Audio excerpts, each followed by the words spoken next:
Chapter 1. The Unearthed Stone. The storm had the stubbornness of an old grievance.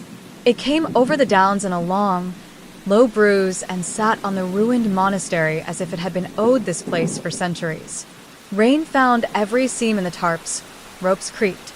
The scaffolding complained in gusts that pushed the archaeology tent sideways by inches. The land took the water with grim patience, turning slick and dark, the way old skin shines when it's soaked. Professor Alastair Clark stood under the flapping drip edge and wiped his spectacles with a handkerchief that had been damp for hours. Beyond him, the broken arc of St. Mercia's cloister hunkered like ribs. The tiles underfoot had given up pretending to be floor. They were a mosaic of puddle and clay. Headlamps bobbed as the team wrestled with tarpaulin, ratchet straps, and an optimism that was less a mood than a habit. "We should call it," said Tomasz, the site foreman, in a voice like gravel. He was a square-shouldered local with a patience Clark depended on. You can't ask a trench wall to hold where the water wants it. "We've got 15 more minutes of light," Clark said, squinting toward the north trench. "Marin, how much of the lintel have you cleared?" Marin Holt knelt at the cut face, rain stitching her shoulders, the beam of her headlamp steady despite the way the wind tugged at everything. She had tied her hair up with a strip of red cloth. It bled color down her collar. Her trowel worked in short, exact strokes. "Enough to know it's not Roman," she said. "And not quite Gothic. Early transitional," Clark murmured, pleased despite the weather. Marin's gloved fingers brushed the carved edge, and she paused. The stone was slick under mud, but she felt the crispness of chisel marks where they had no right to be this sharp in this much time. She cleaned a corner higher than her eyeline, balanced on her knees in the shallow trench, and leaned closer. Under the mud, under the lichen, a line of letters cut themselves free. "Professor," she called, and something in her voice, quiet, not quite breathless, cut through the wind like a knife through wet cloth. Clark slogged, boots slipping, and crouched beside her, his lamp and hers making a trembling V of light on the face of stone. A lintel emerged with the patience of a reluctant witness. The inscription ran shallow but stubborn across its length, straight as a drawn breath. "Sancta, Mercia, sub tac." Clark frowned, rain beating on the crown of his hat. No. "Not tace. Tacitum." Marin angled her headlamp, the light licking white along curves that had for too long been mud-colored. "Tacitum servate," she read. "Keep what is kept silent." Tomasz swore softly. "More stones fall on people who ignore that kind of writing than you'd think." Clark's mouth twitched. "You're the one who told me superstition is just physics we haven't named yet." "Superstition is also the thing that keeps a good man's ankles unbroken," Tomasz said. He wrapped the face lightly with the butt of his trowel and felt the bounce back that meant the walls swallowed sound, an old trick of sealed spaces. "It's plugged, Professor. Something behind it not hollow, but breathing." Marin set her palm flat to the stone. The cold there wasn't the damp chill of rain. It had a direction, a current, as if air on the far side were pulling heat through the rock into itself. She lifted her hand too fast and felt the sudden absence, like an aftertouch. She became aware, then, of the storm's rhythm faltering. Thunder receded down the spine of the hills. The rain thinned from sheets to bands to a bead curtain you could see between. In that pause, the site made its other noises audible, the intermittent clink of metal, the sigh of the tarps, the wet breath of the earth giving up water. Somewhere, a bell. Not the village bell. Theirs had a cheerful, didactic note. This bell was a smaller sound, a dull, reprimanding tongue. 1, 2, 3, then silence. "Did you hear?" Marin began. "Likely the cows rubbing a gate," Clark said quickly, because explanations are also a kind of tarp. They worked in a coordinated flurry, the kind crews learn in climates that will not coddle them, clearing away the last crust of soil from the lintel and jambs. The door fitted tight, a slab as wide as a man's arm span and higher than Clark's head. The uprights had been sealed with a ribbon of something that had once been pale and pliable and now was dark and hard. Beeswax, maybe adulterated with ash. Thin iron staples had been driven over the seam at intervals and pinned flat, the way a smith closes a mouth. Whoever sealed it wanted it to stay sealed, Merrin said, and wanted anyone who opened it to know that. It's ecclesiastical, Clark replied. See the crosshatch at the ends? Monks, or monks with someone they feared. The last of the storm turned its back and trudged away, sulking. A gray evening opened. Tomasz brought the torch cutter under the tarp, wiped it with a rag, and set up the little generator. It coughed and then steadied to a purr. The flame hissed when it touched the iron. Old metal yielded like grumbling. When the last staple fell, Clark pressed his hand to the door and pushed. Nothing. He nodded to Tomasz, who wedged the tip of a pry bar into the wax-sealed seam and leaned. Old wax snapped with the brittle complaint of age. Air, old enough to have forgotten newness, slid out along the wet face of the stone and found their cheeks. It smelled of cold paper and extinguished candles. There was the faint, chemical green of old copper. And beneath that, a scent Merrin could not name immediately, a sweetness that wasn't pleasant, like flowers set too long in stale water. Tomasz levered again, and the door shifted a thumb's breadth. A thread of blackness opened, so thin it should have been nothing, and yet felt. Merrin registered this as a physical fact, like a mouth drawn into a small, tight smile. She had the sudden childish urge to say, "Not yet." "Wait," she said aloud. Clark glanced at her. He knew her well enough not to ask why. He stepped back. Tomasz let the bar relax, the stone closing that tiny gap with the slow reluctance of a lid settling. "Tomorrow," Clark said, the word making a little white cloud in the cold. "Tomorrow," Merrin echoed. As they lashed the tarps back down and killed the lights, the storm gathered itself one last time and cuffed the monastery out of spite. Merrin shouldered her pack and saw, in the pool of her headlamp, that there were fingerprints in the old wax seam. Not modern. Not theirs. Pressed centuries ago. They were not neat. Whoever made them had had rough fingers and no time for ceremony. The prints pointed inward. The bells sounded once, low, somewhere under the hill. That night, while the village drank at the pub in relief at the end of a bad rain, Merrin went to bed on the cot in the museum house and lay awake listening to her own breath change shape. She dreamed, when sleep found her, of paper that flaked in her hands like pastry, and of a voice saying, with the politeness of a librarian who has suffered too many loud patrons, "Keep what is kept silent." She woke with her name in her mouth and the taste of wax on her tongue. Chapter 2. The Breach. Morning brought a sky rinsed thin. The sight looked smaller in clean light, as if the storm had bullied it and left. Clark took his tea black in a tin mug and watched the team drift in, Syra from the archives, rolling up sleeves to show ink-stained wrists. Owen, local volunteer, ex-army, silent as a hinge. Tomasz with a boxed pastry he pretended was for everyone but ate half of, without apology. Father Ansel Kane, 2, collar slightly askew, boots that had once been polished now honestly muddy. He had objected, formally and on time, when the permits were filed, and then sent lamb stew the week they broke ground. He was from that school of objection. "I'll do the prayer, and you'll do what you meant to anyway," he said mildly, hands tucked in his sleeves against the morning cold. "But say thank you afterward, because manners are a form of theology." He stood by the sealed door and spoke in a voice made for stone rooms. The words were old and damp and asked, broadly, for protection against pride. Clark bowed his head. Syra watched his mouth to learn the Latin.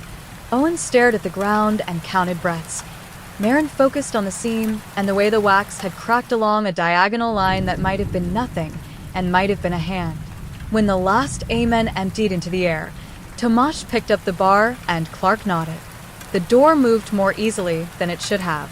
That happens sometimes, when a seal has been waiting to be broken longer than it should have waited.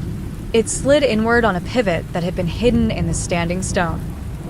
The cold that came out was not the slap of an icebox. It was a long, slow exhale from the belly of a cellar. The candles on Father Ansel's travel altar guttered out. He sighed and did not relight them. Merrin lifted her headlamp and the light fell into a space that had not seen light in 600 years. The antechamber was small, a square just larger than the door, walls whitewashed once and then scraped, as if someone had painted saints and then thought better of it.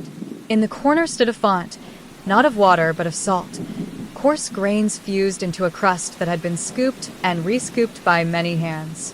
Beside it hung a bell, with no clapper, hung by a wire twisted 5 times. On the floor were wax drippings, layer upon layer, rising to a small, aberrant stalagmite. "Warding," Father Ansel said softly, "and a refusal." "Refusal?" Syra glanced at him. "The bell, if it hangs without a clapper, it declares itself silent," he said. "It's a sign to things that travel on sound." "Things," Owen said evenly. "Thoughts," Father Ansel corrected, and somehow that was worse. Marin stepped into the square. The smell intensified. Parchment, salt, copper, a breath of mildew, and something sweet like old honey that had begun to turn. The walls, up close, showed the rectangular ghosts of absent frescoes. The plaster had an impatience to it where paint had once clung. She reached toward the font and, at the last second, did not touch. Instead, she bent and read the shallow words scratched into its rim. Memoria hic. She traced the letters with a gloved finger. "Non, that's odd." Non scribenda. "Memory not to be written." Syra leaned over her shoulder. "Or not to be rewritten," she murmured. "It could take the participle." Clark's eyes had gone flinty. "There's more." Beyond the square, a second door. Not stone, wood, iron-banded, swollen with age and yet humming faintly under their eyes. The iron nails had corroded in those pleasing stars old iron makes. A small, open-work grill in the upper half had been covered from inside with a slab of wax. One brittle corner had curled. Marin saw, through that triangle of vulnerability, only black.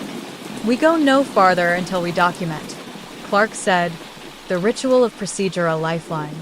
"Photos, then rubbings." Syra, check the archive index for St. Mercia's priors. The last dozen.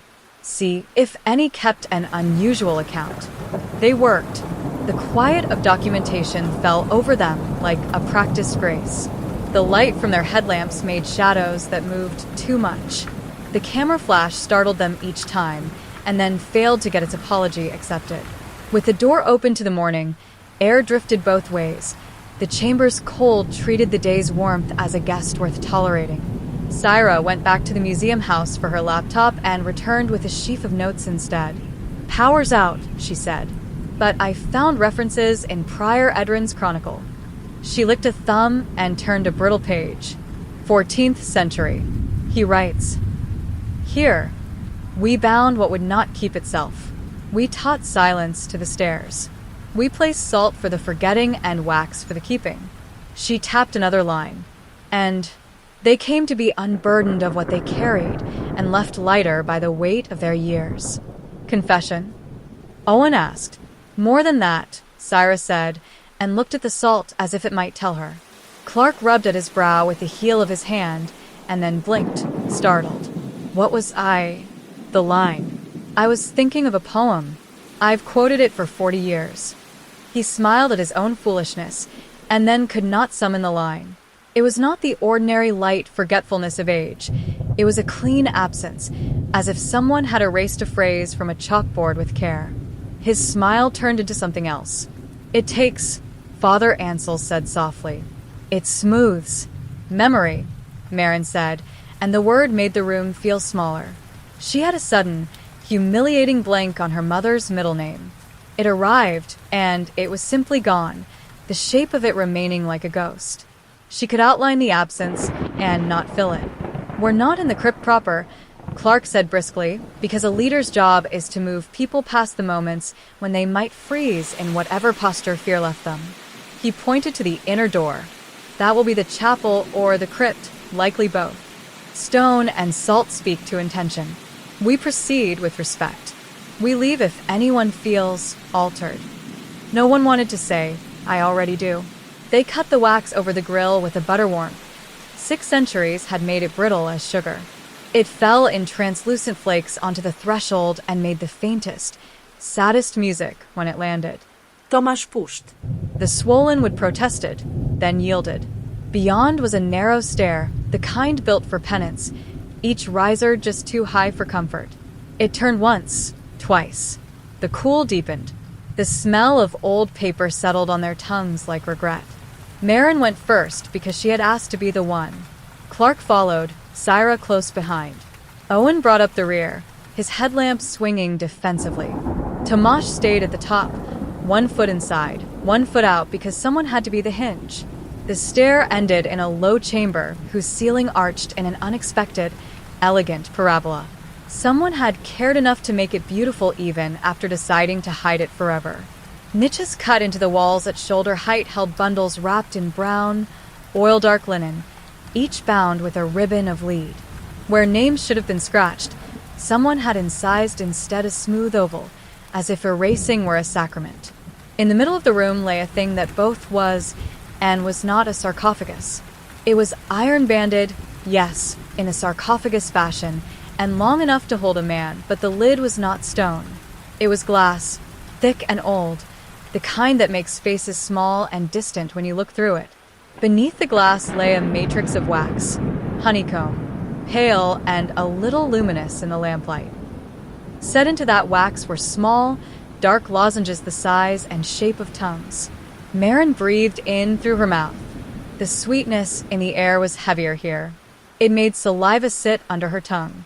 "What are they?" Syra whispered, as if speaking in any larger voice would give the shapes permission. "Wax tablets," Clark said, but he sounded like a man trying a word he did not have confidence in. Scribed and then pressed in. Preserved. Marin leaned over, and the beam of her lamp slid across the nearest tablet. It held the curved impression of lines that were not letters, and yet had all the insistence of script. The grooves were ridged, as if they had been traced by a blunt stylus. When she stared too long, the grooves crawled in her vision, resolving, a trick of tired eyes, she told herself, into shapes that made the same insistence as text and, then, the deeper certainty of meaning. She looked away, and the meaning evaporated like breath on a mirror. "Don't read," Father Ansel said from the stair, his voice flat in the small space. He hadn't come down. Wisdom, or an old fear. "Look if you must. Do not read." Clark circled the iron bands. The rivets had been peened by a careful hand. "The lid isn't meant to open," he said. "The glass is the seal." Whoever laid this down did so with the intention that the keeping would remain airtight. Owen reached toward the glass and stopped himself a fingers with shy, the way you stop before touching a painting. "Feels like it's humming," he said, surprised at himself for saying a thing people say when they want to be told they're being silly. Cyrus' pencil slipped from behind her ear and clinked on the stone. She picked it up and, for a small, clean second, could not catch the word for what it was. She turned it in her fingers and felt like an idiot. "This," she said helplessly. "Pencil," Marin supplied, and the relief that ran through Cyrus' face made Marin feel a thread snap inside her with a musical delicacy she knew she would miss later. "Enough," Clark said softly. "We have to record, and we have to leave. None of you is paid to be experimented on." They took photos that overexposed no matter how they adjusted. They made rubbings that failed in small, infuriating ways. The wax under the glass did not like to be made into images. It preferred, every instinct in the room said this, to be made into thought. On the way back up the stair, Marin's boot tapped something aside the bottom step. Not stone. She knelt and brushed away sediment. A disc lay there, lead, stamped with the ghost of an emblem whose details the centuries had tried to soften and failed to erase entirely. A hand, palm out, with a tongue laid across it. Around the edge, in letters so shallow they were almost only intention, Custodes Memoriae. Keepers of memory, Syra translated behind her. Or, wardens of what is remembered. Marin turned the disc over. The back bore a short groove across its width as if it had been broken once, and then bent back into shape. It was cool in her hand. It had that old heft lead has, the way it insists on being taken seriously by your wrist. She slid it into the small pocket sewn inside her jacket, not because she had chosen to keep it, but because some objects are not safe to leave where they were found on the first day. By the time they stepped back into the square antechamber, the light had shifted toward the color that makes stone rooms warmer and people less brave.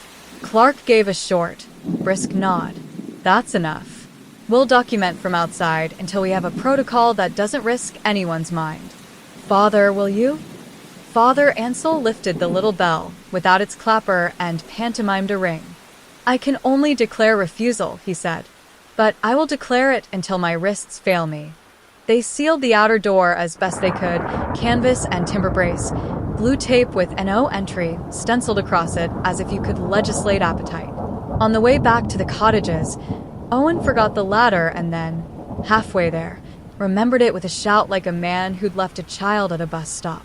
Tomasz laughed and then stopped laughing when he could not recall the joke he had been about to tell. At dinner, someone asked Maren about her father's first name, and she had to stand and fetch the photograph from her wallet to circumvent the humiliation.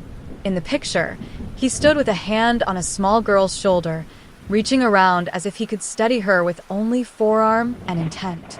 Patrick, the back of the photo said in her own handwriting, as if she had known she would need the help later. She felt the catheter pull of the day on her, draining, slow, and patient. She folded the photo back where it lived and took her plate to the sink without eating a bite. That night, she woke to the quiet tick-tick of wax cooling. She lay on her side and held her left hand up in the half-dark. On her thumb, faintly, a smudge of pale, translucent residue glowed, sticky, almost sweet, smelling of old honey undone. She sat up, heart working in her throat, and rubbed the thumb against her forefinger. It came away, in strings. She did not remember touching anything. She remembered, very clearly, avoiding touch. Outside, in the ruined cloister, something small scurried, paused, and then turned around, as if it had reached the scene where the monastery silence began and had not found in itself the arrogance to cross it. Chapter 3. Inventory of Absences. The morning after the breach, the sky had that washed-out sheep's wool look of a day unsure whether to be fine. The village moved warily, shopkeepers making change a fraction too slow. The post lorry paused a moment longer at each stop, as if the driver had forgotten which house belonged to what name. Father Ansel's church door stood open. He had put a bowl of salt at the entry and written for remembering in a careful hand on a card beside it. People pinched, dabbed, and touched their tongues like children tasting snow. At the sight, the tarp snapped with a temper that made Tomasz swear in Polish. Clark had reached the stage of caution where he became punctilious, then kind, a dangerous configuration he recognized in himself and disliked. He set the team to work cataloging from a distance, photographing the outer stone, cleaning and mapping the antechamber as if it were the only room.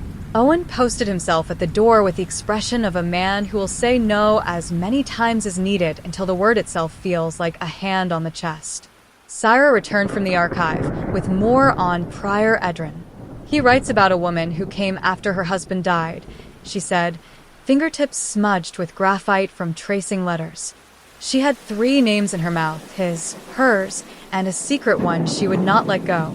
The monks gave her salt and brought her down, and she came up saying she could eat without choking again. Edrin writes he counted that a kindness and a sin in equal parts. What did they keep? Clark asked. Syra hesitated. He doesn't say. He keeps making the same metaphor. He says, we laid the words down where wax would remember, when we would not. Scriptorium, Owen said, one shoulder to the door jamb. Underground. Not script. Father Ansel corrected gently from his place on the bench, where he had taken to sitting with the bell across his knees like a sleeping cat. Something using the scriptorium's tools. Maren stood with her hands in her jacket pockets, fingers worrying the lead disc as if it were a worry stone with a bad sense of humor. She could feel the shallow emblem under her thumb, the hand, the tongue. She tried not to picture the matrices of wax under the glass. She failed and pictured them richer, darker, as if the thought itself added pigment. The day proceeded like an argument where everyone has sworn to stay calm. They worked. They drank tea. People forgot small things and found them again, or didn't. Clark misnamed the trench and then corrected himself, ashamed. Tomasz walked to the tool chest and stood, bewildered, before an open drawer he had organized for years. He shut it and opened it again. The tools returned to being familiar. Shortly after noon, the power in the museum house flickered, and then held. Syra grinned at the petty miracle of light that stayed lit.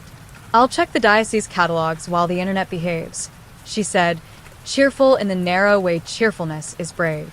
Marin took the opportunity to step away.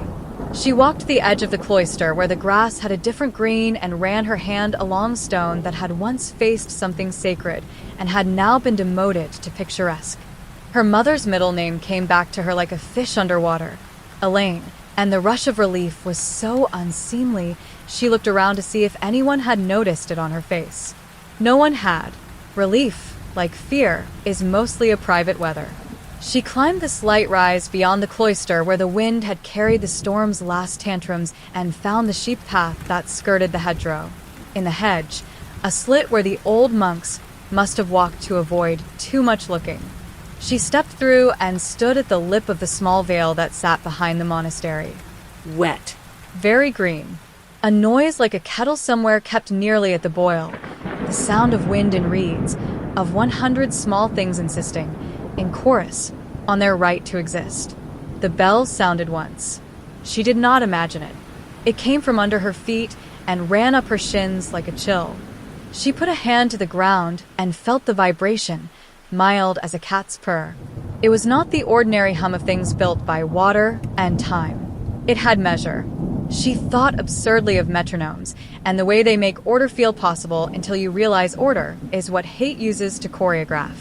When she returned to the trench, Owen looked up at her with careful eyes. "You all right?" "Yes," she said, and then chose honesty. No. "It's like the day has a hole in it, but you can only see the hole when you look away." Owen nodded. Afghanistan had days like that. Sometimes it wasn't the heat, it was the way the idea of yesterday got fuzzy. He said it like a man laying a card on a table and making no ceremony of it. By late afternoon, the wind swung into the west. The tarps made a noise like tired lungs. Clark called it, not because the day had earned it, but because each of them had used up whatever they were using to keep small absences from turning to panic. He locked the antechamber door despite knowing what a child's lock it was, and they walked in twos across the field to the cottages. Marin did not go in. She followed the path to the pub and stopped herself at the threshold with one hand on the door, as if she might find the word for door missing and choose not to enter rather than test it. Inside, the smell of beer, chips, old conversation. Mrs. Keene behind the bar with her lavish confidence. A television no one listened to. Marin took a stool at the near end and ordered tea. The beer would sit badly on whatever gears the day had left unstuck. "Mrs." Keene poured without small talk. After a minute, she said, without looking up, "My dad worked the old quarry. Brought home a rock once that made him feel like he was forgetting his sister. It was just rock, as far as anyone knew. But the quarry had been stones for a church they never finished, and I told him to put it in the garden. He said I was being daft, and then he put it in the garden. Sometimes the daft thing is the right thing." Marin smiled in a way that apologized for how much she needed to hear that. "Do you believe in places that keep things?" Mrs. Keene set the cup down. "Believe in cupboards," she said. "And in people who put things in cupboards so they don't have to carry them. It's the taking them back, out, I'm not sure we're good at." Marin walked back at dusk feeling as if someone had put a hand between her shoulder blades and was steering her lightly. The cottages glowed. One orange square, then another. She paused by the museum house, then kept walking to the church. The door was still open. Father Ansel sat 2 rows from the back, coat folded neatly, hands on knees. He looked tired in the way of men who are content to be tired but suspect the fatigue is about to be refused. "Memoria non scribenda," Marin said, sliding into the pew behind him. "Not to be written." He smiled without turning. "Or not to be rewritten." "Father," she said carefully, "what happens to a person whose memories are taken?"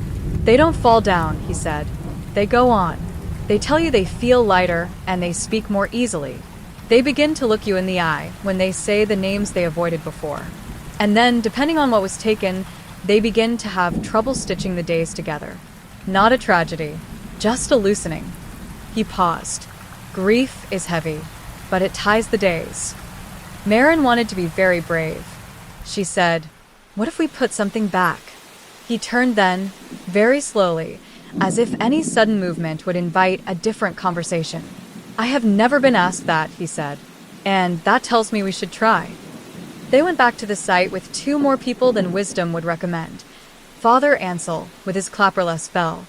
Owen with his shoulders settled, as if he had chosen it for a wall. The light was gone. The antechamber swallowed the torch beam and returned it with diminished interest. The inner stair breathed its cold up to their faces in a polite refusal. Marin took the lead again, the small lead disc in her palm, the rub of it steadying. At the bottom, the glass-lidded coffin sat with the inevitability of a thing that will be exactly where it was left even if you do not want it. The wax under the glass looked darker, perhaps the light, perhaps her eyes. She set the disc on the glass. It made a dull sound. The emblem, the little hand, the tongue, kissed the surface and stuck a moment, then slid, leaving a print like fog on a window. "I don't know how to ask," she said, and felt ridiculous in the saying. But if anything was taken that didn't want to be, if anything could be returned. Her voice thinned. She put her hand flat over the disc and pressed, not hard, the way you press to help a child sleep. Useless and necessary. A sound came back. Not a word, not even shape. A feeling like a page exhaling. A sense of something given permission to be read. Her mind fluttered. It wasn't the sentimental rush of memory used in films. Her childhood did not play itself out with syrup and piano. It was the small, precise return of a fact. Her mother's middle name was Elaine because of a friend her grandmother had lost in a winter the year after the war. With that fact came the shape of the kitchen in the house where she had been 3, the chipped white mug with blue flowers, the way her mother had said Eline, 2 sly syllables. It landed. It stayed. She breathed out like someone who had been underwater and kissed air. Behind her, Father Ansel made a small sound, reverent and also surprised. The prairies say when the doctrine you held has leaned forward and made a humane exception. Owen swore softly and brushed his knuckles across his eyes without embarrassment. "What did it cost?" Father Ansel asked, very quietly. Marin considered, her palm on the glass, the lead disc cool under it. "I don't know." She swallowed. "It feels like a balance sheet that's had a column added. Not zero-sum, just more columns." They stood until standing became a thing their bodies refused. The bell, without its clapper, waited across Father Ansel's knees. He lifted it and mimed a ring. It made no sound, and somehow that steadied the air. On the way out, Owen caught the hem of his jacket on the iron band and ripped it. Not a sign. Just fabric losing to metal. He laughed at himself, that short, shocked laugh men use when nothing is as bad as it could have been. At the top of the stair, Marin turned and looked back into the crypt. The glass caught the light and threw it back in a fat oval. Her own face stared at her, small, distorted, with a question in its mouth she recognized as hers from childhood. "May I keep this?" She had not realized how much of her life had been spent asking that question of cupboards, of people, of days. "Careful," Father Ansel said gently. "Don't make a habit of this." "I never make a habit of anything," she said, and the lightness in her voice sounded like a lie and a promise at once. They sealed the door with their pour tape. They noted, dutifully, what they had done. They walked home across the dark field. The bell in the village tower marked the hour with cheerful boundary. Under the hill, the other bell, the one without a tongue, kept on refusing in a language that had nothing to do with sound. Sleep came exhaustingly. It did not dream. It put its hand over her eyes and said, "There. Enough for now."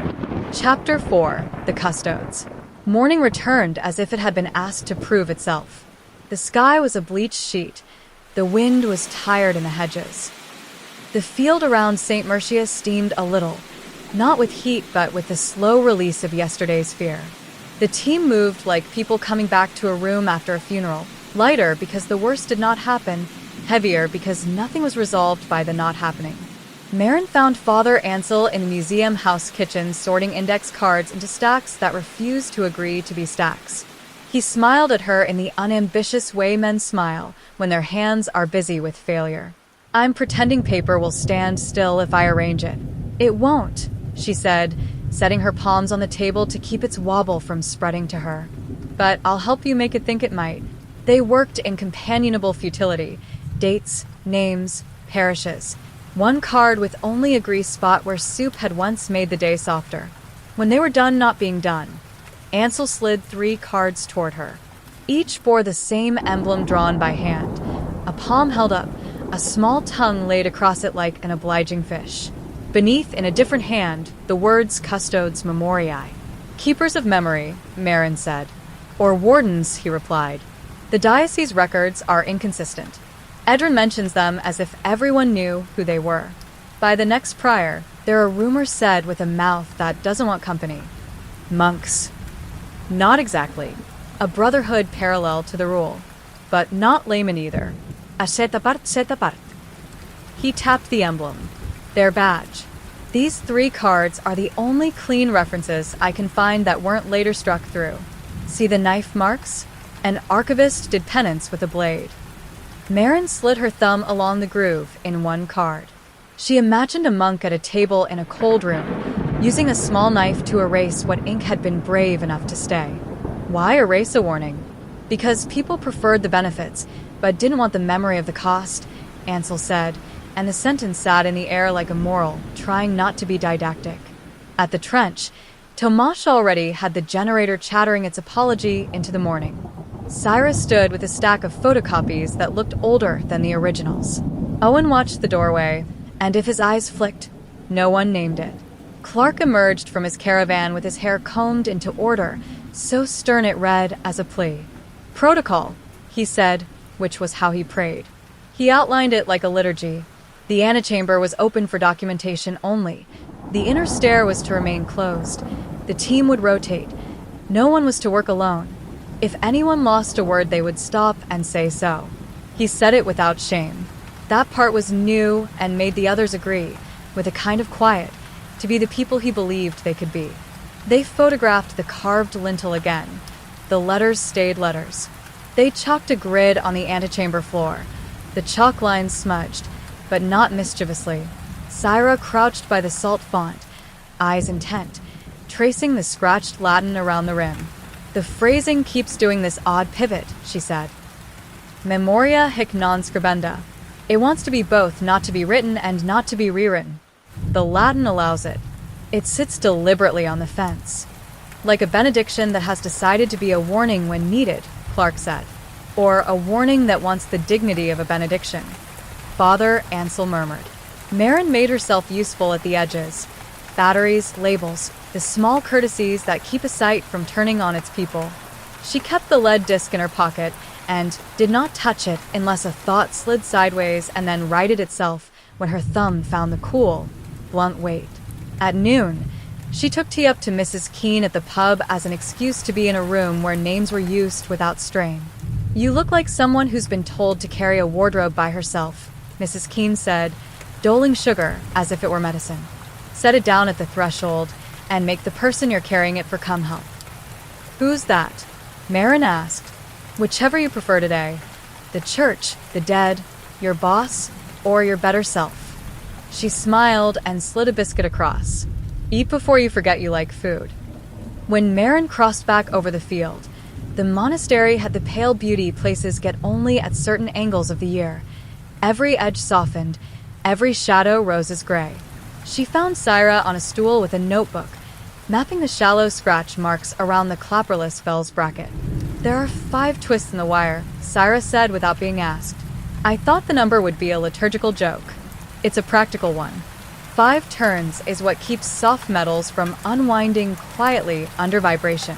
Someone expected pressure. "What kind?" "Thought," Syra said, and swallowed because the word felt silly coming out of a scientist's mouth. Or attention. It's like a fly screen for ideas. Marin laughed softly. "Let's install one at the pub." People would just push their opinions through with their fingers, Cyrus said, quick as always. Then she went quiet, and Marin loved her for how fast her own humor shook her. Mid-afternoon brought a visitor, an old man with a good coat, the kind of hat that comes from a drawer with cedar in it, and a limp that argued with the path. He introduced himself as Mr. Caro, Richard, but Rick only to the people who had known him when he still ran stalls at the Friday market. He held his hat in both hands until the knuckles whitened. "I heard," he said to Father Ansel, "that the place is opened. I heard there's a way to make a thing lighter." Ansel folded his hands in his sleeves. "There is a way to set down what's crushing you," he said. "There may also be a way to fetch some back that you should not have set down. We are still learning which is mercy and which is theft." "My Irene's been dead 9 years," Caro said. "I gave her away a piece at a time after. It helped, and I didn't like that it helped. Now I can't," he stopped. His face went studiedly blank the way men's faces do when the words they want knock, and they decide to make them wait. "I can't remember how she said my name when she wanted to scold me without betrayal in it." He smiled, small, apologetic. "Not worth a scholar's time. Worth mine." Marin looked at Ansel. He looked back. Neither of them had a policy that would make them feel clever later. "Come," Ansel said, and the word sits in the mouth the same whether you mean follow me or be welcome. They took Caro only to the antechamber. They did not turn on the generator. The light came from their headlamps and from the patience of the chalked floor. Marin put her palm on the wood of the inner door and felt the cold on the other side thread the bones of her hand with a metal patience. "We won't take you down," she said, careful, as if speaking to both man and place at once. "But you can stand here. Think of the thing you've misplaced. Say your name. That part matters." "Richard Caro," he said, a man answering roll call. "And Irene," Ansel prompted, very softly, a practiced midwife to the names people fear. "And Irene," Caro said, finding the vowel and setting it on his tongue with reverence. He closed his eyes. Irene in the kitchen. Irene in the coat she hated and wore anyway. Irene with the good whisk, snapping like a little drum. Irene saying Rick, like the word was she could put at the end of a sentence when she wanted to start another. Marin took the lead disc from her pocket, not because it was a tool, but because it had become a posture. She set it on the wood and pressed her hand over it. "If anything can be returned that was wrongly laid down," she said, barely above breath, "let it be returned to this man who asks with his name in his mouth and his shoes on the correct side of the threshold." The air cooled a fraction. The light edged blue. Caro inhaled on a small sound that was half apology, half prayer. "There," he said, wonder slanting his voice. He opened his eyes and looked at Ansel, then at Marin, as if color had been returned to the world, and he had not asked for that extravagance. "There." "What?" Ansel asked, keeping his voice even because gladness is not for priests to treat like fireworks. "The sound she made just before saying Rick," he said. "The breath. The tiny," he laughed. "The tiny readiness. I have it." He stood a moment, as if refusing to make a ceremony of his thanks would be the truest gratitude he had to offer, then put his hat back on his head as if it weighed what it should once more. "You won't make this a business," he said as he left. "Promise me that." "No," Ansel said. "We will not." They watched him cross the field, small and sure under the long sky. The promise sat between them like another person. When the afternoon begins to behave like evening, men with good hats go home, and scholars go to their notes, like priests to their beads. Marin opened the field journal to enter what they had done, and found that she had written the same sentence twice. Set the disc, spoke the name, asked for return. She frowned and crossed one out. The ink ghosted through like a palimpsest. On the shelf by the door, the small clapperless bell had turned itself slightly. No one had touched it. Chapter 5, The Crowd at the Door. News behaved itself for one night, and then did what it always does. It forgot how to be modest. People came. They did not arrive as pilgrims do, with a narrative of worthiness already rehearsed. They came in the clothes of their errands, shop aprons and mechanics' coveralls, a nurse's cardigan, a teenager's hoodie with a stain that had had 3 different lives. They stood at the fence and did not come in until someone said their name. The fence had become a kind of conscience. Elliot, the baker's boy, wanted to lay down the way his father's shouting had been louder in his head than in the room. He hadn't been shouted at in years. The shouting had not made the bread better. Mrs. Albright came because she had put her mother into a care home and, in order to sleep, had given away the way her mother had combed her hair slowly on Sundays and now found her hands impatient with her daughters. Mr. Dacey stood with his cap twisting like wet cloth and did not ask for anything because he did not have a word for what he wanted missing. He was the kind of man who could not say forgiveness without sounding as if he had stolen it. Father Ansel took his place by the antechamber door like a man who had elected to become a hinge. He set rules that were not laws. No one went down. No one spoke in the inner room. No one laid down what belonged to someone living. No one took back what the dead had asked to be kept asleep.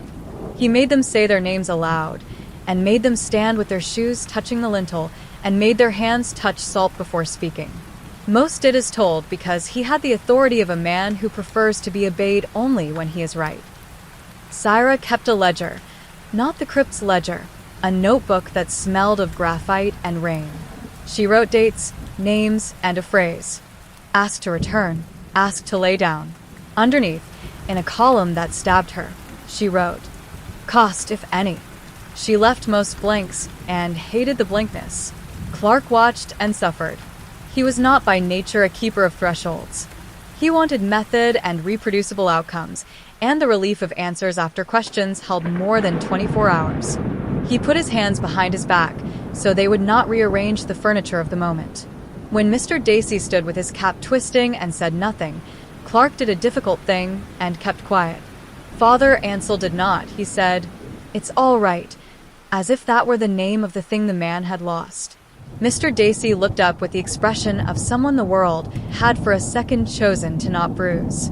Marin learned how to pitch her voice in the antechamber so it did not stir the inner door, how to press the disc without insisting, how to step back, physically, after asking so the air had someplace to land. She learned that some people came to lay down and could not, because relief felt like betrayal. Learned that some asked to return and got instead the sudden memory of a bad day's small kindness, which made them angrier than before. Learned that no one cried loudly and many wept without any tears. The Crypt responded with the modesty of an old institution. No spectacle, no miracles indiscriminate. The air cooled when it wanted to encourage them, warmed when it needed to refuse. Sometimes a name returned like a bird that had been listening from the fence all along. Sometimes nothing came, and the person thanked everyone anyway, as if being held while asking had been the point. Toward evening, a woman Marin didn't recognize stood at the fence and did not cross. She held herself like someone who had practiced looking invisible and failed because beauty behaves like a rebellious child in grief. It shows up anyway. Her hands were clean in the conspicuous way of hands that had been scoured to hide their work. "Can I put something back that wasn't mine to take?" she asked. Marin did not answer on her own. She walked the question to the priest. He closed his eyes the way some men bow. "If the person it belongs to asks for it back," he said, "we do not hold stolen goods for thieves." "What if the person doesn't know it's gone?" the woman asked. "Then we ask for what's right, not what's legal." He looked at her hands. "What's her name?" "Grace," she said, and did not move or ask for the rest. "Just Grace." "Grace is often enough," he said gently. Come. They brought her to the threshold. She set her fingertips in the salt and spoke nothing to the room. She spoke to the door, and perhaps to a kitchen where someone stood behind her, and perhaps to a day when she should have said yes and said no instead. Marin watched her mouth move and seesawed between wanting to help and knowing help here was a form of theft. The air cooled. Grace flinched and smiled with an expression that made Marin want to ask her to sit and put her head down and let someone else lift. Grace shook her head slightly, as if declining a chair at a crowded table. "Thank you," she said, to the door and to nobody, and left before she could be told she was welcome. When full dark fell, Ansel closed the fence and locked it because habits make boundaries into reality. The team drifted toward the cottages, voices low and rubbing against each other, like hands warming hands. Clark lingered by the trench with Marin, heat from his tea wandering away. "I used to say a line from Larkin," he said. "Whenever we brushed a bit of the old world and didn't break it. It came easy then, and it won't come now." He laughed without humor. "It's like losing a fingernail. You expect soreness. You don't expect the new skin to be so disoriented." "Say what it did," Marin said. "The meaning without the decoration." He thought. He says, "What survives of us is not what we mean to survive." He frowned at his own paraphrase. That's not quite it, but close enough to sting.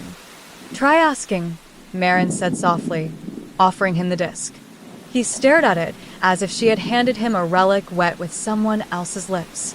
"I'm not sure what the cost is." "Neither am I," she said, "but I think the cost accrues whether we ask or not." He pressed his palm to the door and said his name like a gift. Alistair Clark. Then, reluctant, ashamed of being in need of magic, added, "And Philip, who laughed like someone solving a problem." He did not say "my husband" because the village would have suffered the word little, and he was not in the mood to wrestle charity from people who wanted to be decent. The air cooled and did not warm. A small calm moved along his jaw and settled there. He nodded once, as if somebody had answered the question he had not dared to make sound. "Thank you," he said to the wood, to Marin, to the absent man, and then, startled. "Oh, the Larkin. What will survive of us is love." The sentence returned and perched like something recovered from the back of a cupboard. He barked a laugh and scrubbed fatigued tears with the knuckle of one hand. "There you are, you sentimental bastard." They went home in a weather that had agreed not to be unkind. Behind them, in the antechamber, the clapperless bell turned another quarter turn on its wire and stayed. Chapter 6, The Balance. Syra began to dream in grooves. At first it was pleasant. At the edge of sleep, she saw lines pressed into wax that resembled furrows after a careful plowman had walked a field, and in the morning she woke with a solved feeling, as if an organizing principle had finally consented to sit at the desk with her. She wrote at speed for 3 hours, notes that were not notes but a lexicon of curves. This hook meaning a vow, that crescent meaning the way a mother will put her thumb in a child's elbow to steer. By afternoon, the solving turned. She stared at the page, and the curves made an insistence she could not follow, like foreign speech spoken far too close to the ear. She forgot the word for curly bracket and substituted the little anti-girl. She laughed at herself, then did not laugh when the word did not come back. Owen found her that evening sitting on the museum house stoop with a pencil in each fist. Her hands were shaking. He sat beside her like a wall that had remembered its purpose. "Say your name," he said gently, and when she did not, he tried again, kind, insistent, until she did. "Syra," she said, astonished at how her throat improved when it made the right noise. "You've been reading with your fingers," he said. She looked down and saw wax along the thumb pads, translucent, almost pretty. "No," she said reflexively and then honestly. "Yes, the rubbings. I thought if I traced without ink I wouldn't wake it. That's not how this works." They walked to the church under a sky that had forgiven itself its earlier sulk. Father Ansel opened the door before they knocked. He had a face that had grown very tired during kind work and was pleased at the tiredness. He listened to Cyrus' confession without letting the word confession take over the room.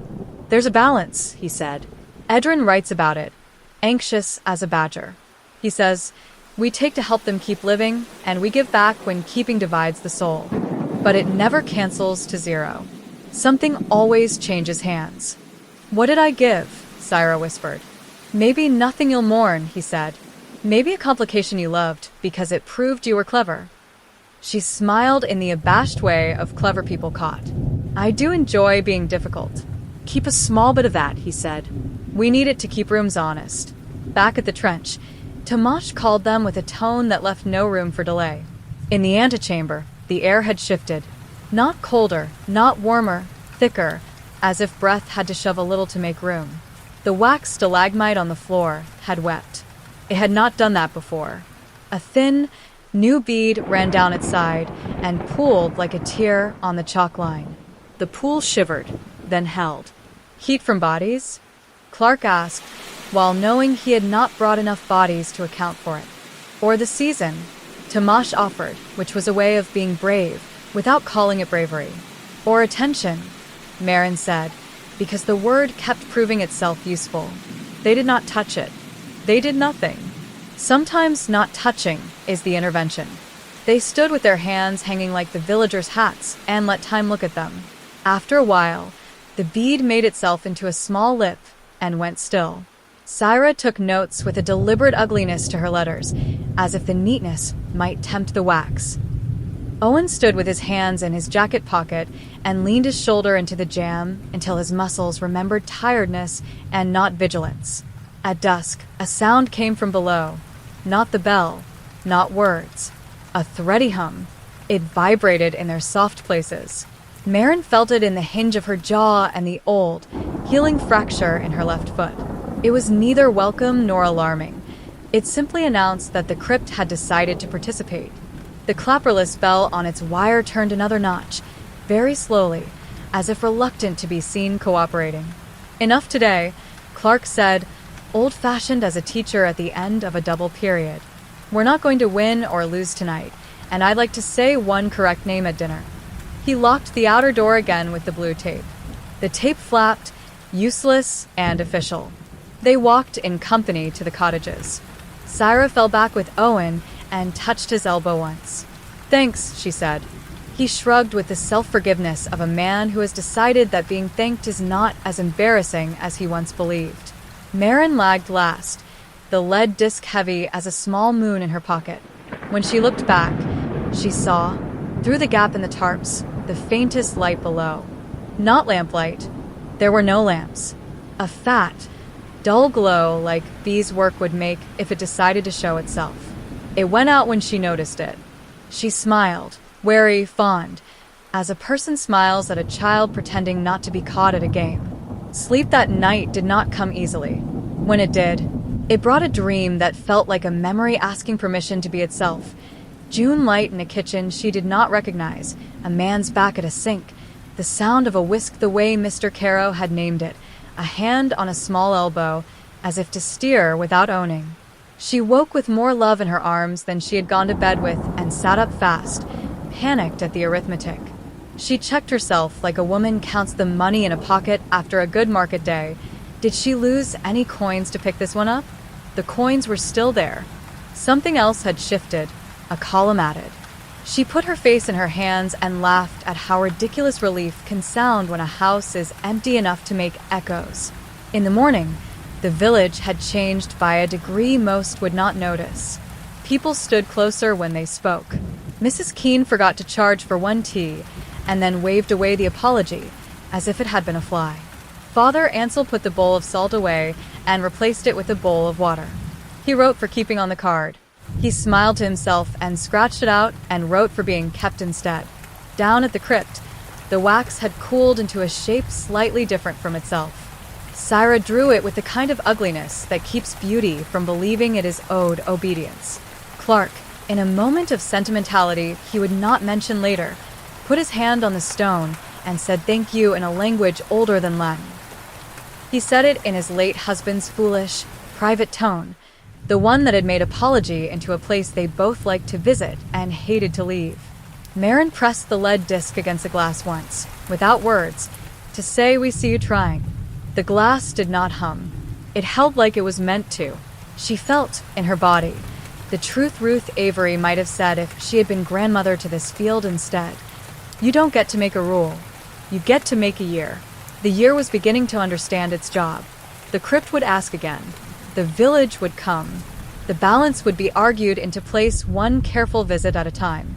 The bell would refuse on their behalf and slowly consent when refusals served Mercy badly. The wax would sleep and wake and keep and sometimes let be kept. At the edge of the field, someone had tied a ribbon to the fence, not bright, not begging. Flour sack string. A knot you'd use to fasten a mitten. It moved in the light wind as if to underline the sentence the day had written and then set down. Chapter 7, The Line.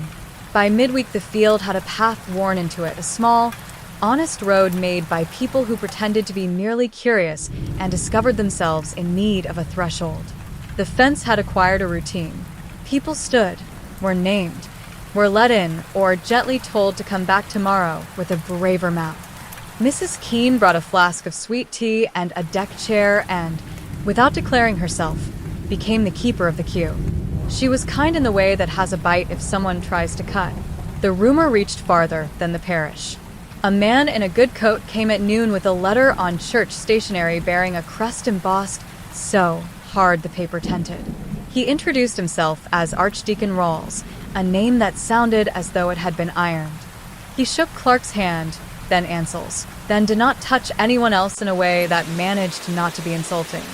"I'm here to see the facility," he said, eyes taking in the tarps, the chalk, the blue tape with its solemn, stupid N.O. entry, the clapperless bell that had turned its wire twice since anyone admitted to watching. "And to ensure nothing untoward is done on diocesan property." "We've done nothing untoward," Clark said, civil through his teeth. "We've done what scholars do, cautiously." "And what shepherds do," Ansel added, folding his hands into his sleeves. "Cautiously." Rawls smiled with the professional sadness of a man too busy to mourn. "There is no sacrament of forgetfulness," he said, "nor of retrieval. It is an attractive idea, and attractive ideas often conclude as sins." "Then you believe in it," Syra murmured to Marin, and the two of them were teenagers again, giggling in a corner and startled by their own courage. Rawls toured the antechamber, head tilted. He did not step down. He looked at the wax stalagmite and made a face intended to be private. "Seal it," he said finally, as if deciding had made it so. "With what?" Clark asked, reasonable to a fault. "Duct tape stronger than the last duct tape?" "With obedience," Rawls said, and then, perhaps hearing himself, softened. "I will require a report, and I will say in my report that for the time being the door remains closed. We have obligations to the living that are not best served by an open cupboard for the hungry." He had a point. Most men who tell you not to feast have one. Even so, his presence lifted something brittle in people's backs. They worked quieter after he left, with that peculiar hum an imposed silence creates. You could feel the decision sitting in the air like a coin no one wanted to pick up. Obey, because obedience is a virtue. Disobey, because sometimes it isn't. Late afternoon, a father came with a son who would not meet anyone's eyes. The boy was 12 and had a mouth that had learned to sneeze out contempt before being instructed. The father's hands were clean but cracked, the way men's hands crack when they make their apologies in work. He stood at the fence and said his name, Gareth Selby, then did not say the boy's, which told Marin something. "What would you ask for?" Ansel said, measuring with kindness, as if fitting a suit. "To lay down how loud I was," Gareth said and swallowed. "It was the month after Jill left, and I wore my throat out on him for everything that fell. He did wrong. I did wrong, or I keep hearing it. I want to stop hearing it." The boy's eye flicked to the door and away. Quick, like an animal checking for a predator and pretending it hadn't. "It won't make him stop," he said. "It'll make you stop. And then you'll act like it didn't happen. And then I'll have to live with both." Gareth flinched. "Charlie," he breathed, and the boy flinched at the name like a man who's been tapped on a bruise. Ansel made faces with his eyes only, and the two of them, father, priest, stood on a floor made of a single vocabulary word, mercy. "We don't take what belongs to someone else's keeping," Ansel said gently. "You can't lay down the sound he heard. That's his. But you can lay down the part where it keeps you from apologizing every day, because you can't stand to say the name of the thing you did." Gareth's shoulders slid an inch into a shape less like punishment. "All right," he said. "All right." At the threshold, Gareth touched salt, spoke his name, and then, painfully, spoke sorry as if the door were his son. The air cooled, not much, and the man made that surprised, ugly little sound men make when they are relieved in public. He did not ask to see inside. He took his son's shoulder very lightly and said his name again, Charlie but softer, without that at the end, and together they left, unheroic and admirable. Clark watched them cross the field and felt the line move inside him again. The one that divides scholarship from shepherding and refuses to consent to a lifetime of favoring one. "This will not be a clinic," he said aloud, to Ansel, to himself, to the door. "We will not allow it." "No," Ansel said, "nor will we make it a museum. We'll make it what it was meant to be, a dangerous kindness with rules." Evening brought Grace back. She came without the scoured look. Her hands were simply hands. She stood aside the fence and did not speak until the others had gone. "I took something that wasn't mine," she said. "I didn't mean to. I laid down the look he gave me when I lied. It made my day lighter. It made the days after worse, but I didn't know that yet. I want to put it back. He's not alive to ask me to." "Then keep it," Ansel said. No softness, only the justice required. "Carry it so it keeps you useful. That's the only honest return." Grace nodded once, a hard movement. "I thought that might be the rule." She took a breath as if the air might argue and, finding it wouldn't, smiled without teeth. "All right." She tied flour sack string on the fence and left with her hands emptied of wishes.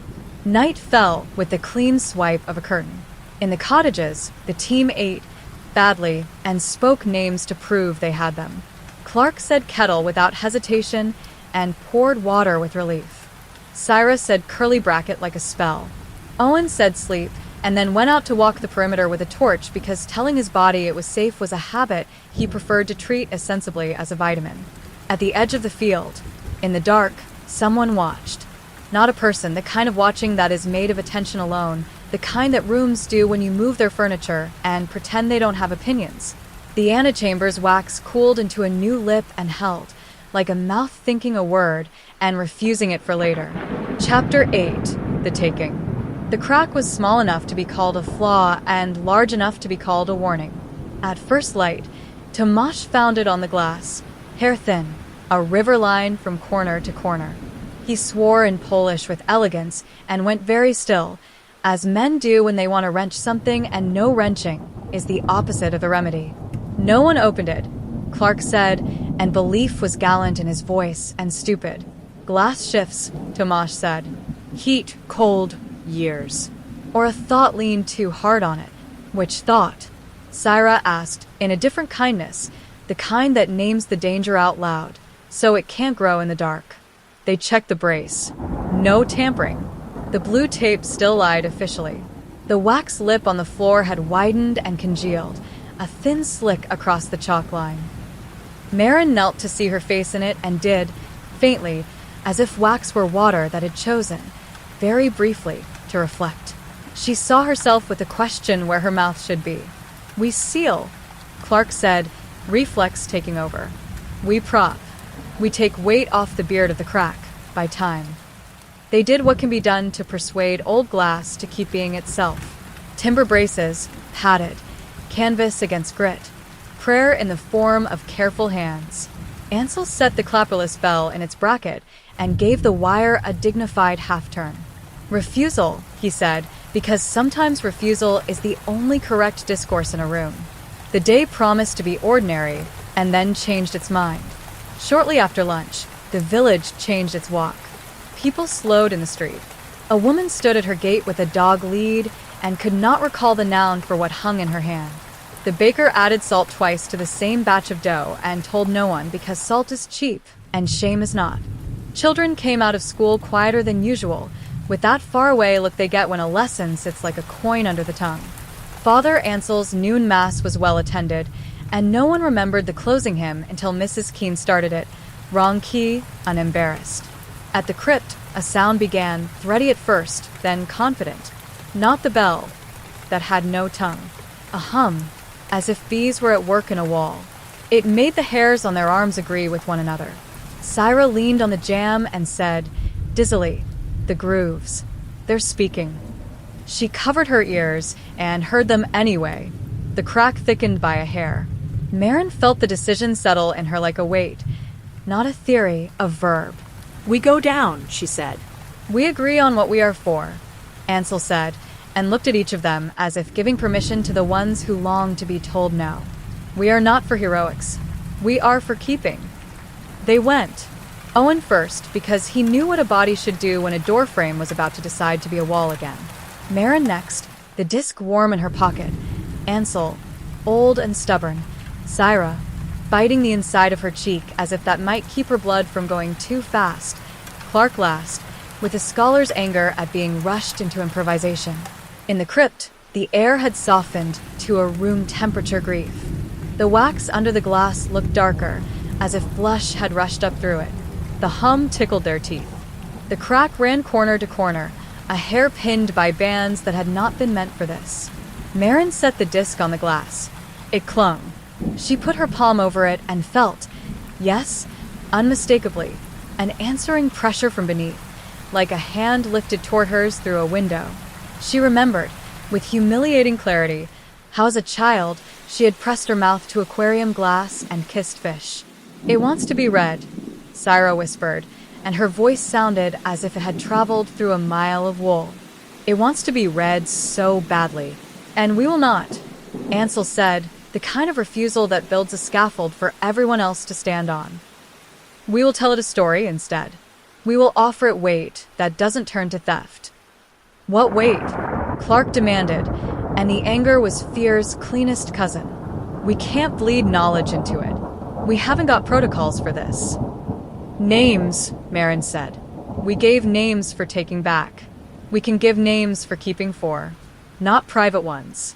The ones that hold us together." She put her mouth close to the glass and spoke, not loudly, but with the kind of clarity plastic wraps crave. "Left, right, left. Look both ways. Red means stop." Her voice shook, then steadied. The baker's recipe for brown bread. The way Mrs. Keene folds a tea towel. The words to the hymn no one could find in noon. The constellation rhyme, the one children use for the plow. The telephone number for the doctor. The warning for the floodgate. The directions through the hedge when the field is wet. Syra understood first, because languages are the same game in different costumes. She spoke the multiplication tables, the one that had saved her at 12. She spoke the phrase her mother had used in Urdu that meant be careful of yourself in the world, and then the English that never quite caught it. Owen said how to break a fall, how to bind a wound when the bleeding will not listen, how to say don't shoot in a voice that persuades people to remember your face. Clark recited the Larkin line, and then the laws about electrical safety in the lab, enunciating like a man who refuses to be ridiculous while being ridiculous on purpose. Ansel spoke prayers that had nothing to do with heaven and everything to do with rooms, the housekeeping of souls, the way you say no to a door without humiliating it.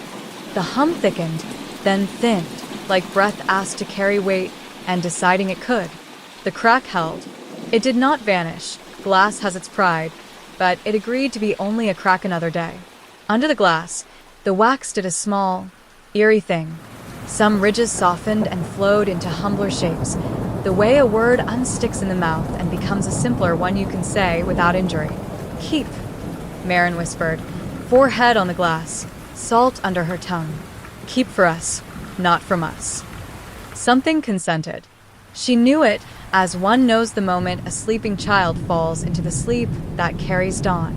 The hum moved out, up the stair, into the antechamber, through the bell that had no clapper, up along its 5-twisted wire, out into the chalked floor, across the fence where a flower string had been tied to mean later, and into the village, where people stood, frowning at the holes in their day, and felt something fill some of them in. They stayed until standing became bargaining with knees. Back in the antechamber, the wax lip had retreated by a thumb's width. The bell had turned another fraction and stopped square, as if embarrassed at being caught participating. At the fence, a small knot of people had gathered in that way news collects before anyone makes it into words. "Mr." Caro stood with his good hat in his hands and told anyone who asked that he had remembered the precise sound Irene used to make when steeling herself to say, "For God's sake, Rick," and that he would always prefer that to forgetting his own PIN number. Mrs. Albright had the comb with her and brushed her daughter's hair slowly on the bench, and the girl did not wince because the comb knew its business. The baker took a tray out at just the right minute and did not salt it twice. The archdeacon returned at twilight, perhaps summoned by rumor, perhaps by a more honest messenger. He found a field that did not look like a clinic and did not look like a museum and did not look like sacrilege. It looked like a threshold with manners. "We sealed what we could," Clark said calmly. "We tightened what would hold. We negotiated." Rawls looked at Ansel. Ansel looked back with a face that had nothing to be ashamed of and knew it. "Will you close it?" Rawls asked. "Every night," Ansel said. "And when people come who want to use it to misremember, and when grief would prefer convenience, and when my name is not strong enough to say the no needed, I'll invite Mrs. Keene to do it for me." Rawls's mouth twitched. He looked at the bell and, at last, regarded it with gentleness. It was hung without a clapper, he said, as if pronouncing the single graceful line of a sermon. "Perhaps refusal should not ring." "Perhaps we need to know when it does," Ansel said. "But the sound won't come from it. It will come from us." Rawls nodded once, not a blessing, but a recognition. He put a hand on the fence in the way men who were once boys put hands on objects to make them real. "Send a report," he said, like a man allowing himself to be argued into mercy. "Do not make a business of it." He looked directly at Clark. "Do not write a book too fast." Clark's ears reddened in the way of men who can laugh at themselves the next day, but not yet. "I will be tedious and slow," he said. "You will hate it." "Good," Rawls said, and left on a wind that had decided to be fair. Chapter 9, The Reckoning. The next morning, sunlight fell into the cloister in squares so tidy the eye wanted to straighten them further. The field had a rumpled look, like a bed someone had the decency to make after sleeping badly. The queue was shorter. People began to understand that not every ache belongs at a shared threshold. Some aches prefer kitchens. Marin found the lead disc in her pocket warm, not as if it had been near a body, but like a stone that is taken on the day's measure. She turned it in her fingers, feeling the groove across the back, the place it had once been broken and bent back into shape. She understood, suddenly and without relief, that she could give it back or carry it a long time, and either would be right. She put it in the small tin on the museum shelf and wrote on a card, "Kept for the keeping, returned on asking." She left the lid off. Syra brought the drawings of the wax lip, and their ugly usefulness pleased her out of proportion. "I didn't dream last night," she said, delighted. "I had the kind of sleep where your brain puts the books back on the shelf for you. Mine underlined things," Owen said dryly, and showed them the edge of a page in his pocket notebook, dark smudge where a hand had rested long in thought. "It's getting better." Caro came to the fence and didn't cross. He tipped his good hat, a gesture bruised straight from the old world. "I'm mending a chair," he said conversationally to Marin. "Glue under the rung, bandage while it holds. It's a kindness to sit in a thing that agrees to be sat in. I thought I'd say so in case your door likes compliments." He walked away lighter in the ankles. Grace returned and did not come inside. She stood at the ribbon and touched it once, as a person touches a headstone, an acknowledgement of weight, not a request for lightness. She met Marin's eyes and smiled with the dignity of someone who will carry what she must and not make a story out of it. A letter came in the afternoon with no crest, just careful black ink in a hand that had learned its lessons from a nun with a ruler. It had no signature beyond Custodes. It contained a single line, Latin scratched then translated in the margin as if the writer could not help herself. Quod servitor tacitum, servitor pro vivis. What is kept silent is kept for the living. On the back, someone had written, almost defiantly, a list of house rules that could have been posted in a dormitory or a monastery. No lying at the door. No fear-making. No commerce. Names allowed. Shoes on. Leave the dead what you stole. Fetch only what you must to keep the day stitched. Clark pinned the list to the museum cork board like a proclamation. He did not take ownership. He did not credit himself. He cleared his throat and said, "We'll call that a protocol for now." He looked at Marin and Ansel and Syra and Owen and Tamash, and they nodded, a quorum drawn in chalk and goodwill. In the antechamber, the clapperless bell hung straight. The wax stalagmite was a little uglier than before, the way useful things are. The chalk grid had been smudged by Saul's and redrawn by Cyrus' steady hand. On the inner door, the prince pressed centuries ago now had company, New prints, not neat, not sacred, salt-streaked fingers that had pressed without thinking while asking. Inward and outward both. Marin stood with her palm on the wood and said her name and found it a pleasure again. No longer a credential, a declaration. She thought of June Avery from no story she could place and of a ribbon tied to a fence with a mitten's knot, and then told herself sensibly that her mind was in the business of metaphor when it needed sleep. They closed at dusk. They drank tea under the pub's beams and listened to misses. Keen tell a story about a man who once tried to sell a blessing and ended up with his pockets full of water because God has jokes. They laughed the way tired people laugh, easily, to their own surprise. Father Ansel looked around at the faces and allowed himself the rare luxury of contentment that does not require bravery. On her way back to the cottage, Marin detoured through the hedge. In the small vale beyond, the ground purred, the low, good hum of living things doing their jobs without themes. She knelt and pressed her hand to the earth. It pressed back, not in greeting, just because that is what earth does when you lean. She said aloud, to no one and to the entire old world, "We will keep what should be kept. We will ask when we must. We will stand when standing is the only clean verb." Back in bed, she slept a human sleep and dreamed of the small glass lid not cracking any further, just holding, season on season, while the village grew a habit of saying names at thresholds. In the dream, the bell without its clapper rang like a heart, soundless, constant, proof. Chapter 10. The Hand and the Tongue. Heat came early that week, a strange, soft pressure that licked at the stone and made the field smell of thyme and old milk. The glass over the wax held but sweated. The crack that had lain hair-fine decided to be visible in certain lights, like a scar that only announces itself when the sun is low. By noon, the village had gone woolly around the edges. Mr. Dacey hung his cap on a nail that had never been a hook before and could not recall why the sight made his chest twinge. The baker stood with his hand on the oven door and waited for his mind to fetch the word mitten. It came slow and then stayed. Children came from school touching the corners of their mouths, as if checking whether their names were still tucked there. "Pressure's up," Tomash said in the antechamber, palm against the wood, carpenter's instinct reading what he could feel and not measure. The clapperless bell had turned itself half again and faced them like a face, choosing to pay attention. "We should close for the day," Clark said, squinting at the glass and willing it to behave like a professional. His shirt stuck between his shoulders in that sodden-way heat makes you aware you've got bones. Marin stood with the lead disc warming in her pocket, like a coin someone else had held a long time. The air had begun to carry that low hum again, the one that lived in the hinge of the jaw and the soft parts of the ear. It wasn't bees. It was the sound thought makes when it wants to use your mouth.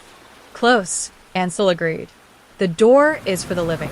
Today the living are soft and would say yes to the wrong questions." They pinned the notice, the one Syra had written in the same careful hand as the custode's letter, and drew a chalk line across the threshold like a seam you would not pull. Mrs. Keene folded her deck chair with a snap that said that's that, and went to tend to a stew that would tell the town its own name, spoon by spoon. Evening settled. The heat did not lift. Light pooled bluely under the tarps and made the antechamber look like a room underwater. Owen walked the fence in a slow, unembarrassed patrol. He found the places where the grass had bent out of habit and stood there a while until the habit forgot itself. The boy came just after 9. Not Charlie Selby, another, smaller, thinner, with a face that had learned the trick of bracing without showing it. He wore a hoodie too big in a way that pretended not to be about hiding. He went through the gap in the hedge, like someone who had watched others do it and practiced once, twice, alone. Marin saw him cross the field and felt at once the two proper verbs fight in her, stop and welcome. She met him halfway. "Name," she said softly. "Thin," he said, as if the syllable were a stone he meant to throw through the notice and didn't want to draw his arm back too far. "I need to put something down." "We're closed," she said, and regretted the word the moment she heard it come out in a tone that sounded like it enjoyed itself. She softened. "Tomorrow. We'll do it right." He shook his head in a tight, rapid no. I can't sleep with it. I can't sleep with it, he repeated, and his voice was a mechanical rabbit that had been wound too hard. What is it? Father Ansel had come behind her with that priest silence that isn't stealth so much as a refusal to boast about being gentle. Finn's face pinched into a stubbornness older than he was. I said something, he whispered, viciously ashamed. I said the worst thing I could say. I wanted to win, and I said it, and I won, and now I have to hear it every time I open my mouth. I thought he shut his eyes. I thought maybe if I put it down I could stop being a person who says that. Merrin looked past him to the antechamber. The bell, without a clapper, hung straight as a sermon. The wax lip had softened by a shine, no more. The heat pressed. She thought of saying no and saw the boys next year grow out of that word the way sourdough grows from a stingy starter. Edible, but thin. She thought of saying yes and saw him learning a new trick, how to offload being sorry without the work of apology. Tell him instead, she said, and pointed, not at the door, not at the bell, toward the path up to the hedge. There, she said. He's not here, but you say it where you would say it if he were. Then you come back tomorrow. With your name. With your shoes tied. We'll lay down the part that keeps you from doing the right thing, but not the part that makes you carry your own mouth for a while. Finn stared at her and hated her for about 2 seconds, and then did that very brave thing some children can do when they are not prevented from trying. He obeyed someone who had made it clear obedience was not about power. He walked to the hedge, stood looking down the lane, and said aloud, in a voice that made Owen turn and face away to give privacy to courage, I was cruel. I wanted to win. I took your softest thing and I hit you with it. I am sorry for the tool I am becoming. I'm going to carry that word a bit and then put down the part where it keeps me from changing. He came back with a face that had chosen not to cry because crying would have been self-congratulation. He nodded at nobody and went. Merrin watched him until the gate ate him, small, alive, furious at himself, and therefore salvageable. The night breathed. The heat moved from pleasant to oppressive to that small, foul stage where you find yourself making oaths to sleep if it will only agree to come. In the antechamber, the glass over the wax ticked once, the sound old windows make when an evening chooses a temperature. Storm coming, Tamash said, automatic, as one reads tea leaves. There was no cloud to justify it, and every old joint in the team agreed with his superstition. Pain rose like a tide in knees and necks, and the knuckles of the hands that had been forgiven by work too many times. Near midnight, the hum returned. Not thready now, decisive. It went up the stair like a brief, fat wind. The bell, without a clapper, turned a quarter, and then another. The 5 twists held. The wax lip slid, and then stopped, like a tongue agreeing not to say a word it could say, and relishing the discipline. The glass sighed. The crack thickened. Merrin did not wait to be prudent. She called the others with a tone that made no apology for being the one who had learned when to call. They came as people come to a cot in the next room when a patient has said a new noise. They stood. Owen first, Syra with her ugly, brave pencil, Clark straight as an accusation, Tamash already moving in his mind through braces and wedges, Ansel with his no polished to a yes for mercy. We can't let it open, Clark said, and there was an ache in his voice that made the sentence not about ownership, but about care. We cannot let this be a cupboard left ajar on a hot night. It wants something, Syra whispered, and she was right. The hum had question in it. The particular, Ansel said. We gave it the general. Recipes, rules, the math children chant. It wants the particular. That is always the cost. Merrin stuck to the glass. The lead disc stuck to her palm. She could feel beneath it. Ridiculous and true. A hand, the weightless kind, lifted toward her own. Then we will offer the particular that belongs to us, and not to someone who can't consent, she said. We will give it the kind of weight that the living can produce without the dead being robbed. What does that even mean? Clark asked, half despairing, half in love with the problem again. It means, Merrin said slowly, surprised by the certainty assembling itself in her mouth. We tell it the things we ourselves would keep, but are willing to lend. Not secrets. The stories so bone deep they will be ours still if another mouth holds them too. She put her forehead to the glass. I will tell you how my mother said my name when she needed me to stop and did not want the other people at the table to see she needed me. I will tell you the sound of the whisk Mr. Caro loved. I will give you my kitchen at 3 in the afternoon when the light makes a small church on the floor. Syra followed, fierce. I will give you the rhythm of Bismillah when my father sharpened knives and thanked God for steel and restraint in one breath. I will give you the smell of paper when a library door opens at 8. Owen. I'll give you the way you step into a room when you might be shot, careful but not afraid, so the boys with guns don't think you want to be a hero. I'll give you the weight of a body when it's being carried and forgiving you for being clumsy. Clark undoing himself and proud of it. I will give you the sentence I say to myself when a student asks a question I can't answer. Say you don't know, and then help them find it. And the taste of my husband's laugh on a Sunday when we'd both failed to be clever and were content to be kind. Ansel placed his palm on the glass, and the disc kissed his skin and stuck a breath. I will give you refusal as hospitality, he said simply. How to say no so a soul hears welcome when you are ready.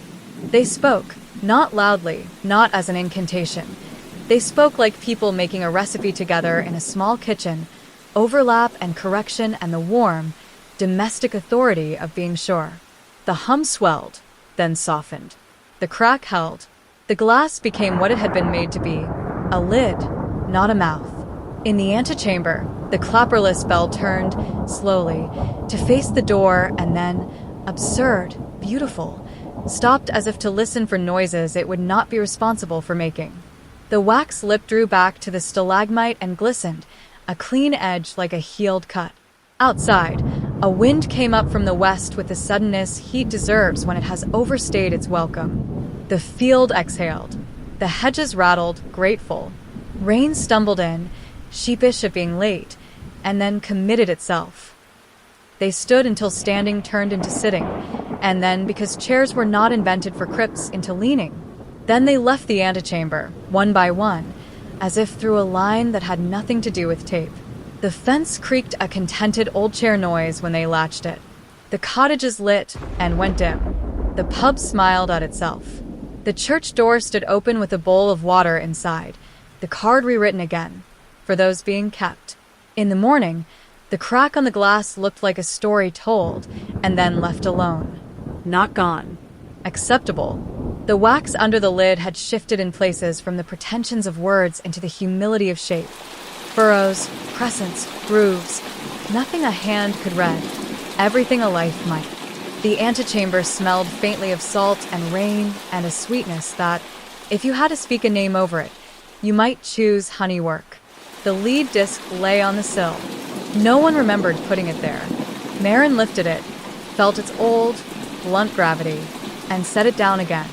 On a scrap of card, in a hand that did not apologize for deciding, she wrote, Custodes Memoriae, present duty.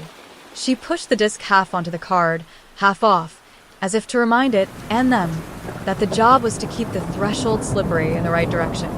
They opened the fence at 10. People came, fewer than yesterday, with names that sat easier in their mouths. Some asked to lay down, some to return, some to be taught how to carry. They warned off the ones who wanted convenience. They welcomed the ones who wanted to be better, and had discovered the way begins with an admission and a cup of water. The archdeacon's report arrived a week later. Orderly, guarded, careful not to approve a miracle, careful not to forbid a kindness. In the margin, Rawls's hand, softening, someone had written, do not make a business of it. Make a practice. Underneath, faint but confident, another hand, Mrs. Keene's, perhaps, after borrowing the paper for a coaster, added, and mind your manners. They laughed when they saw it and posted it without irony on the corkboard. What survived of them was, as always, not what they meant to survive. But a habit grew, of saying names aloud at thresholds, of tying flower string on fences when you needed to remember the shape of a refusal, of bringing bread to rooms that were tempted to starve themselves of tenderness in the name of order, of treating the door to the crypt not as a vending machine but as a neighbor who knew when to be left alone. The bell, without a clapper, hung in its wire and refused on their behalf. It taught them to hear their own voices when refusal must be a kindness. The glass held. The crack did not love them. It obeyed the physics of care. Marin walked the hedge some evenings, hand on the leaves, listening to the low purr the veil made when the day had been acceptable. She kept the lead disc on the sill, where anyone could use it, and no one did without saying their name first. She wrote a note to herself and pinned it above the desk. No rules that make us mean. No mercies we can't explain to a child. She slept most nights now, and when she dreamed it was of small things being kept without fuss. Recipes, songs, the rhythm of look both ways. Abdications were rarer. Apologies were better. The dead stayed dead, without being plundered. The living remembered enough to stay themselves. The crypt waited, as old places do, pleased to be useful, without being worshipped. Epilogue for being kept. Spring loosened the frost 1 neat inch at a time. Rams worried their fences, and were forgiven. The pub painted its door the exact blue of a bruise fading. The parish council, with a bravado ode to Rawls's careful letter, voted to recognize the antechamber as a heritage threshold with community use, which is what bureaucracies call a cupboard when it refuses to be a cupboard. Syra published a paper that was not a paper, a field report with too much caution for fame and too much decency for argument. In the acknowledgement she thanked those who offered memory and those who refused to, and no one cut the line. Owen took the night circuits less often, and when he did he walked like a man enjoying a habit rather than obeying it. Clark began a book and then put it aside, and then began it again slower, gentler, as a person tells a story to a child who'll stop listening if you mistake yourself for the hero. Father Ansel kept the bowl of water by the door and changed the card depending on the day, for keeping when sorrow needed a chair, for being kept when duty did. He learned to bless refusal without making it angry. He slept the sleep of small successes. Not perfect enough. Grace came sometimes and stood by the flower string ribbon and said nothing. When she left, her hands looked like hands that had found other work to do. Mr. Caro mended the chair and brought it to the door and sat, ceremonially, to prove it had agreed to be a chair again. He stayed for a cup and told Irene's whisk story twice. It did not diminish in the telling. Finn returned with his shoes tied and his name ready. He laid down, not the word he had said, but the habit of winning at any cost. It was not tidy. He came back 3 times.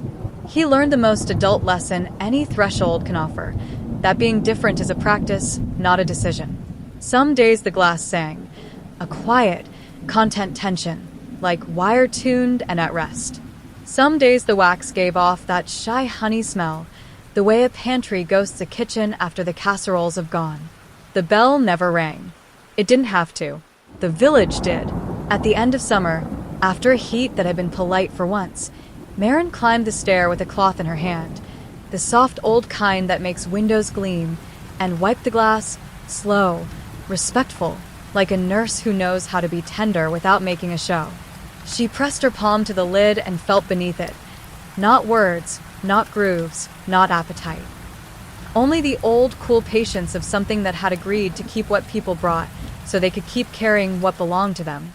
She left the lead disc where anyone could reach it. On the card beneath, in a hand several people had used now, the words had been amended.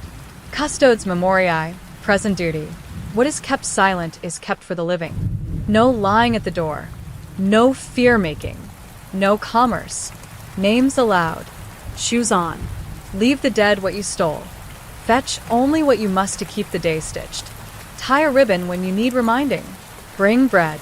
On an evening in autumn, the bell in the village tower marked the hour with cheerful boundaries. Under the hill, the other bell, the one without a tongue, did what it had always done best. It refused beautifully, and the refusal, received and practiced, sounded, if you stood in the right place and closed your eyes, very much like a heart.